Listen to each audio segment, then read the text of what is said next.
Sachin police form ઉતારી સુરતના સચિન અને કંસાળમાં આવેલ ગુજરાત હાઉસિંગ ક્લિયરન્સ બોર્ડના જર્જરિત મકાનો ખાલી કરવા માટે છેલ્લા ઘણા સમયથી વિરોધ ચાલી રહ્યો છે।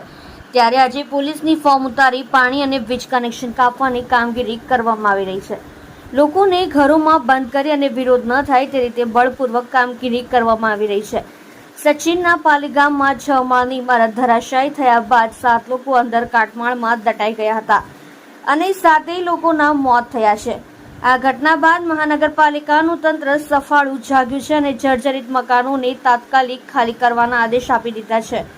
ત્યારે સચિન અને કંસાળમાં આવેલ ગુજરાત હાઉસિંગ સ્લમ ક્લિયરન્સ બોર્ડના મકાનો અતિ જર્જરિત હાલતમાં હોવાથી તેને ખાલી કરાવવા માટે ભારે મથામણ કરવામાં આવી રહી છે।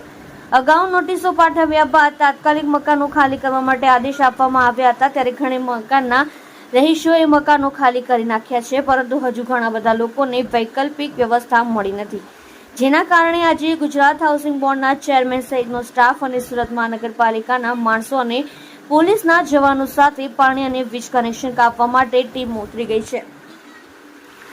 વર્ષ 1991માં આ મકાનો ફાળવવામાં આવ્યા છે। 33 વર્ષ જૂના મકાનો હાલ અતિ જર્જરિત થઈ ગયા છે, જેને લઈને પાલિકા અને ગુજરાત હાઉસિંગ બોર્ડ દ્વારા મકાનો ખાલી કરાવવા આદેશ આપ્યા છે।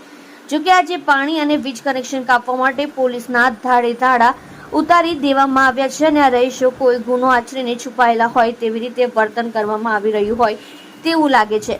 રહીશોએ વાત કરતા જણાવ્યું હતું કે આ મકાનો ખાલી કરવાની અમને નોટિસ આપ્યા બાદ ઘણા લોકો ઘર ખાલી કરી નાખ્યા છે, પરંતુ આજુબાજુની સોસાયટીમાં જે ઘરો ખાલી છે એના મકાન માલિકોએ ઘરના ભાડામાં વધારો કરી દીધો છે અને હાલ ચોમાસાની સિઝન છે અને અમે આ ઘર છોડીને અને બીજું ઘર નહીં મળે તો અમે ક્યાં રહીશું, ફૂટપાથ પર। અત્રે ઉલ્લેખનીય છે કે આજે પાણી અને વીજ કનેક્શન કાપવા માટે પોલીસની ફોર્સ ઉતારી દેવામાં આવી છે, જેમાં એસીપી, 3 પીઆઈ, 6 પીએસઆઈ અને 200થી વધુ પોલીસ જવાનોને તૈનાત કરી દેવામાં આવ્યા છે।